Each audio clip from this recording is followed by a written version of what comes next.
अगर अगले कुछ दिनों में ईरान और इजराइल के बीच का युद्ध एक नए मोड़ पर आ गया, तो आपके घर में जो खाना पक रहा है, उसके लिए जो गैस इस्तेमाल हो रहा है, उसकी कीमत 2 गुनी हो सकती है। और ये कोई अफवाह नहीं है। यही हुआ था 1973 में, जब अरब इजराइल युद्ध के बाद तेल की कीमतें रातों रात 400% उछल गई थी और पूरी दुनिया की अर्थव्यवस्था हिल गई थी। लेकिन आज का भारत उस वक्त के भारत से कहीं ज्यादा एक्सपोज्ड है। आज भारत अपनी 88% से ज्यादा तेल की जरूरत बाहर से पूरी करता है, और उसका एक बड़ा हिस्सा उसी स्ट्रेट ऑफ हॉर्मुज से गुजरता है जो ईरान के ठीक दरवाजे पर है। अगर ईरान ने वो दरवाजा बंद कर दिया तो भारत की इकॉनमी को सीधी चोट लगेगी, क्योंकि ईरान और इजराइल ये दोनों देश पिछले कई दशकों से एक दूसरे को अपना सबसे बड़ा दुश्मन मानते आए हैं। इजराइल का कहना है कि ईरान एक न्यूक्लियर बॉम्ब बनाने की कोशिश कर रहा है जो पूरे मिडिल ईस्ट को तबाह कर सकता है।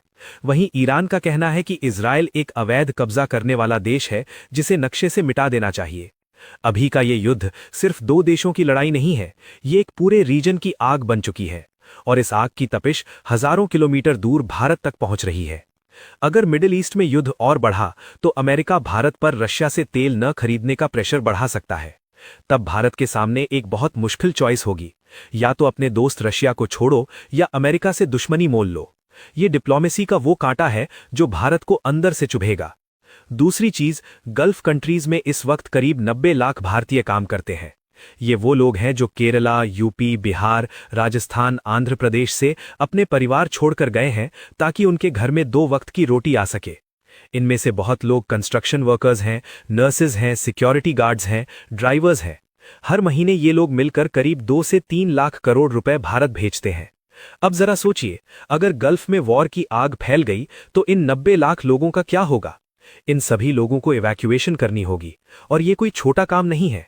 जब 2015 में यमन में युद्ध शुरू हुआ था, तब भारत ने ऑपरेशन राहत चलाया था और करीब 5000 लोगों को निकाला था। लेकिन अगर पूरे गल्फ में आग लग गई तो 90 लाख लोगों को निकालना भारत के लिए एक लॉजिस्टिकल नाइटमेयर होगा, और जो रेमिटेंस भारत आने से रुक जाएगा उसका सीधा असर करोड़ों परिवारों पर पड़ेगा। वो माँ जो बेटे के भेजे पैसों से घर का खर्च चलाती है, वो बाप जो बेटी की शादी के लिए गल्फ से पैसे आने का इंतजार कर रहा है, उनके सारे सपने उस युद्ध की आग में जल जाएंगे जो उनसे हजारों किलोमीटर दूर लड़ी जा रही है। भारत और ईरान के रिश्ते बहुत कॉम्प्लिकेटेड हैं। एक तरफ ईरान भारत का दुश्मन नहीं है, दोनों के बीच सदियों पुराने सांस्कृतिक और व्यापारिक रिश्ते हैं।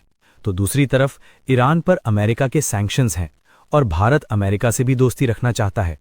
लेकिन इस पूरी कहानी में एक बहुत अहम चैप्टर है, चाबहार पोर्ट। भारत ने इस पोर्ट में करोड़ों डॉलर इन्वेस्ट किए हैं। क्यों? क्योंकि ये पोर्ट भारत को एक गोल्डन रूट देता है, बिना पाकिस्तान से गुजरे अफगानिस्तान और सेंट्रल एशिया तक पहुंचने के लिए। ये इंडिया की सबसे बड़ी स्ट्रेटेजिक इन्वेस्टमेंट है जो पाकिस्तान को बाईपास करती है। अगर ईरान इजराइल युद्ध बड़ा हुआ और अमेरिका ने ईरान पर और कड़े सैंक्शंस लगाए तो भारत को चाबहार पर काम रोकना पड़ सकता है, और वो पूरा इन्वेस्टमेंट, वो पूरा स्ट्रेटेजिक ड्रीम अधर में लटक जाएगा, और अफगानिस्तान और सेंट्रल एशिया तक पहुंचने का वो रास्ता जो भारत ने इतनी मेहनत से बनाया वो बंद हो जाएगा। चाइना तो पहले से ही पाकिस्तान के रास्ते सीपैक बनाकर सेंट्रल एशिया में घुसा हुआ है। अगर चाबहार बंद हुआ तो चाइना को रीजन में और मजबूत होने का मौका मिल जाएगा। ये सिर्फ एक पोर्ट की बात नहीं है, ये इंडिया की जियोपॉलिटिकल पोजीशन की बात है। वॉर और इकोनॉमी का रिश्ता बहुत सीधा है। जब दुनिया में कहीं भी युद्ध बढ़ता है तो इन्वेस्टर्स डर जाते हैं, और डरे हुए इन्वेस्टर्स तब एक ही काम करते हैं, वो इमर्जिंग मार्केट्स जैसे इंडिया से पैसा निकालते हैं और सेफ हेवन एसेट्स जैसे गोल्ड और यूएस डॉलर में लगाते हैं। इसे कहते हैं कैपिटल फ्लाइट। जब ईरान ने 2024 में इजराइल पर 300 मिसाइल्स दागे थे, उस रात सेंसेक्स फ्यूचर्स गिर गए थे और रुपया कमजोर हुआ था। अब सोचिए, अगर ये लड़ाई और बड़ी हो गई तो रुपए की कीमत गिरेगी, और जब रुपया कमजोर होता है तो इंपोर्ट महंगी हो जाती है। हम जो तेल खरीदते हैं, जो इलेक्ट्रॉनिक्स आते हैं, जो मशीनरी आती है, सब महंगे हो जाते हैं। ये एक चेन रिएक्शन है। महंगा तेल, महंगा ट्रांसपोर्ट, महंगा प्रोडक्शन, महंगाई, आरबीआई इंटरेस्ट रेट्स बढ़ाएगी, लोन महंगे होंगे, बिजनेस स्लो होगा, जॉब्स कम होंगी, जिससे आम आदमी की जिंदगी में ईएमआई बढ़ेगी, घर का बजट बिगड़ेगा और नौकरी की अनसर्टेनिटी बढ़ेगी। ये कोई थ्योरी नहीं है, ये वो पैटर्न है जो हम हर बड़े युद्ध के साथ देखते आए हैं। 2022 में रशिया यूक्रेन युद्ध शुरू हुआ था, इंडिया में वीट और एडिबल ऑयल की कीमतें आसमान छू गई थीं। मिडिल ईस्ट का युद्ध उससे कहीं ज्यादा खतरनाक होगा, क्योंकि मिडिल ईस्ट से हमारा तेल आता है, हमारे वर्कर्स वहां रहते हैं और हमारा ट्रेड वहां से होकर गुजरता है। भारत का यूरोप और अमेरिका के साथ जो ट्रेड होता है उसका एक बड़ा हिस्सा रेड सी से होकर जाता है। ये दुनिया के सबसे बिजी शिपिंग रूट्स में से एक है। अब क्या हो रहा है? यमन के हूथी रेबल्स जो ईरान के प्रॉक्सी हैं, वो रेड सी में इंटरनेशनल शिप्स पर हमले कर रहे हैं। उन्होंने कहा है कि जब तक गाजा में सीजफायर नहीं होता वो शिप्स पर हमले जारी रखेंगे, जिसके कारण बड़ी बड़ी शिपिंग कंपनीज ने रेड सी रूट छोड़ दिया है। अब शिप्स अफ्रीका के पूरे चक्कर लगाकर केप ऑफ गुड होप होते हुए आती हैं।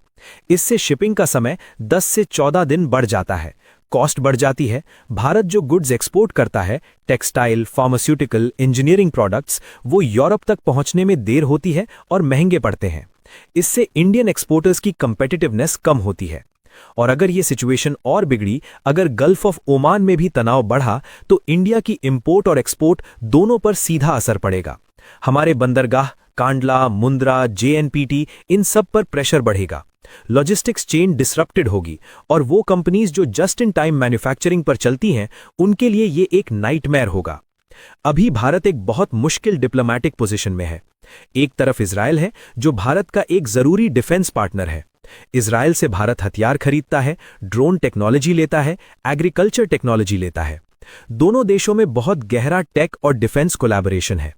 दूसरी तरफ अरब देश है जहां भारत के 90 लाख वर्कर्स रहते हैं, जहां से तेल आता है, जिनके साथ अरबों डॉलर का ट्रेड होता है। तीसरी तरफ ईरान है जिसके साथ चाबहार का अग्रीमेंट है। और चौथी तरफ अमेरिका है जो इंडिया को क्वाड का हिस्सा मानता है, जो चाइना के खिलाफ इंडिया का साथी है। और वो इंडिया से ये भी चाहता है कि वो ईरान और रशिया से दूरी बनाए। इन चारों को एक साथ खुश रखना ये किसी भी देश के लिए इम्पॉसिबल है। इंडिया की फॉरेन पॉलिसी में इसे स्ट्रेटेजिक ऑटोनॉमी कहते हैं, लेकिन जब युद्ध बड़ा होता है तो ऑटोनॉमी की कोई गुंजाइश नहीं रहती। अमेरिका कहता है या हमारे साथ रहो या उनके साथ। यूएन में जब वोट्स होते हैं तो इंडिया को हर बार एक नाजुक पोजीशन लेनी पड़ती है। गाजा सीजफायर पर इंडिया ने एब्स्टेन किया था, यानी वोट नहीं दिया। ये एक डिप्लोमैटिक चाल थी जो सबको नाराज न करे, लेकिन इस तरह की चाल हमेशा काम नहीं आती। जब आग बड़ी हो जाती है तो बीच की जमीन जल जाती है। अगर ईरान ने न्यूक्लियर बॉम्ब बना लिया तो मिडिल ईस्ट की सिक्योरिटी इक्वेशन पूरी तरह बदल जाएगी। सऊदी अरेबिया ने पहले ही कह दिया है, अगर ईरान के पास न्यूक्लियर बॉम्ब आया तो हम भी बनाएंगे। टर्की ने भी ऐसे संकेत दिए हैं। यानी एक न्यूक्लियर बॉम्ब की डोमिनो इफेक्ट पूरे रीजन में न्यूक्लियर आर्म्स रेस शुरू कर देगी, और ये सब भारत की वेस्टर्न बॉर्डर के पास होगा। पाकिस्तान जो पहले से ही न्यूक्लियर आर्म्ड है और उसके ईरान से भी रिलेशंस हैं और सऊदी अरेबिया से भी। अगर पाकिस्तान इस केओस में कोई अपॉर्चुनिस्टिक मूव करे, जैसे कश्मीर में टेंशन बढ़ाए, तो इंडिया को 2 फ्रंट चैलेंज फेस करना पड़ सकता है। और इन सब के बीच अगर कोई न्यूक्लियर एक्सीडेंट हुआ, अगर कोई मिसकैलकुलेशन हुई, तो जो तबाही होगी उसका असर सिर्फ मिडिल ईस्ट तक नहीं रहेगा। चेर्नोबिल का रेडिएशन यूरोप तक पहुंचा था। अगर मिडिल ईस्ट में कुछ भी हुआ तो उसकी हवाएं भारत तक आती है। इसलिए यह सोचना जरूरी है कि ये युद्ध सच में कितना ग्लोबल है। अब सबसे जरूरी सवाल कि क्या भारत इस सब के लिए तैयार है? पूरी तरह तो नहीं, लेकिन इंडिया ने कुछ स्मार्ट मूव्स जरूर किए हैं। पहला, ऑयल रिजर्व्स। इंडिया ने अपनी स्ट्रेटेजिक पेट्रोलियम रिजर्व बनाई है। अंडरग्राउंड कैबिन्स में तेल स्टोर किया गया है, लेकिन ये रिजर्व सिर्फ कुछ हफ्तों की सप्लाई के लिए है। लॉन्ग टर्म क्राइसिस में ये काफी नहीं है। दूसरा, डाइवर्सिफिकेशन। इंडिया ने तेल के सोर्सेज डाइवर्सिफाई किए हैं, रशिया, यूएसए, अफ्रीका, ताकि किसी एक सोर्स पर निर्भरता ना हो। ये एक अच्छा कदम है। तीसरा, रिन्यूएबल एनर्जी पुश।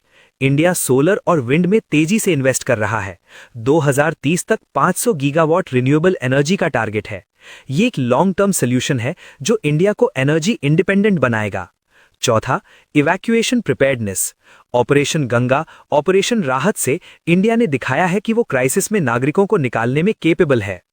पांचवा, डिप्लोमैटिक फ्लेक्सिबिलिटी। इंडिया ने अब तक बड़ी चालाकी से खुद को किसी एक खेमे में बंधने से बचाया है, लेकिन जो काम नहीं हुए वो है डोमेस्टिक ऑयल प्रोडक्शन बहुत कम है। नेचुरल गैस इंफ्रास्ट्रक्चर अभी भी लिमिटेड है। गल्फ वर्कर्स के लिए प्रॉपर कंटिंजेंसी प्लान पब्लिकली नहीं है। और सबसे बड़ी बात, जनता को इन रिस्क्स के बारे में ऑनेस्टली एजुकेट नहीं किया जाता। अब बात करते हैं उन पॉसिबल सिनेरियोज की जो आने वाले महीनों में हो सकते हैं। Scenario 1, status quo with low intensity conflict. ये सबसे लाइकली सिनेरियो है। अगर दोनों तरफ से अटैक्स होते रहें, प्रॉक्सी वॉर्स चलती रहें, लेकिन कोई ऑल आउट वॉर ना हो, तो इंडिया में तेल कीमतें थोड़ी ऊंची हो सकती है, शिपिंग कॉस्ट बढ़ सकती है, डिप्लोमैटिक प्रेशर बढ़ सकता है, लेकिन फिर भी मैनेजेबल रहेगा। Scenario 2, full scale war. अगर ईरान और इजराइल डायरेक्टली एक दूसरे पर बड़े हमले करें तो इंडिया में तेल की कीमत में आग लग जाएगी, गल्फ वर्कर्स की इवैक्यूएशन की नौबत आ सकती है, चाबहार बंद हो जाएगा। Scenario 3, nuclear escalation. ये वर्स्ट केस सिनेरियो है। इसका भारत पर क्या असर होगा ये सोचने से भी परे है। लेकिन सबसे ज्यादा प्रोबेबिलिटी सिनेरियो 1 की है। लेकिन हिस्ट्री ये भी कहती है कि जो युद्ध छोटे शुरू हुए वो बड़े भी हो गए। WW1 एक असैसिनेशन से शुरू हुआ था और WW2 एक ट्रीटी वायलेशन से। लेकिन मिडिल ईस्ट की ये आग कब किस रूप में भड़क जाए कोई नहीं जानता। ऐसे में आम भारतीय को हमेशा इन्फॉर्म रहना चाहिए। न्यूज़ सिर्फ एंटरटेनमेंट के लिए नहीं है, जो दुनिया में हो रहा है उसका आपकी जिंदगी से सीधा कनेक्शन है। इसलिए थोड़ा सोच समझ कर पढ़िए, सनसनी में मत बहिए। पर्सनल फाइनेंस को स्ट्रांग बनाइए। अगर महंगाई बढ़ी तो इमरजेंसी फंड काम आएगा। 3 से 6 महीने का खर्च लिक्विड सेविंग्स में रखिए। अगर आपका कोई परिवार गल्फ में है तो उनके डॉक्यूमेंट्स, इंश्योरेंस और इमरजेंसी कॉन्टैक्ट्स अपडेट रखिए। एम्बेसी का नंबर सेव करिए। पैनिक मत करिए, पैनिक से कोई प्रॉब्लम सॉल्व नहीं होती, लेकिन तैयार जरूर रहिए। अपने रिप्रेजेंटेटिव से डिमांड करिए कि इंडिया अपनी एनर्जी इंडिपेंडेंस पर फास्टर काम करे। ये एक लॉन्ग टर्म डिमांड है और इसी से इंडिया को असली आज़ादी मिलेगी। जिस दिन इंडिया अपनी एनर्जी जरूरतें खुद पूरी कर लेगा, उस दिन मिडिल ईस्ट का कोई भी युद्ध इंडिया को इस तरह अफेक्ट नहीं कर पाएगा। तो यही है वो डार्क रियलिटी। एक युद्ध जो हजारों किलोमीटर दूर लड़ा जा रहा है, वो आपके घर की रसोई तक पहुंचता है, आपकी गाड़ी के टैंक तक पहुंचता है, आपके बच्चे की फीस तक और आपके उस भाई तक पहुंचता है जो गल्फ में काम करता है।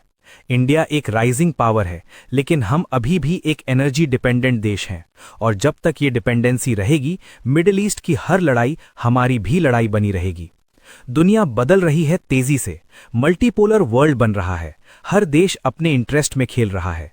ऐसे में इंडिया को न सिर्फ एक स्मार्ट प्लेयर बनना है, बल्कि एक रेजिलिएंट प्लेयर भी बनना है, जो हर झटके के बाद और मजबूती से खड़ा हो, जो किसी एक देश का पिछलग्गू न बने, जो अपनी एनर्जी खुद बनाए, अपना रास्ता खुद चुने। यही असली आज़ादी है।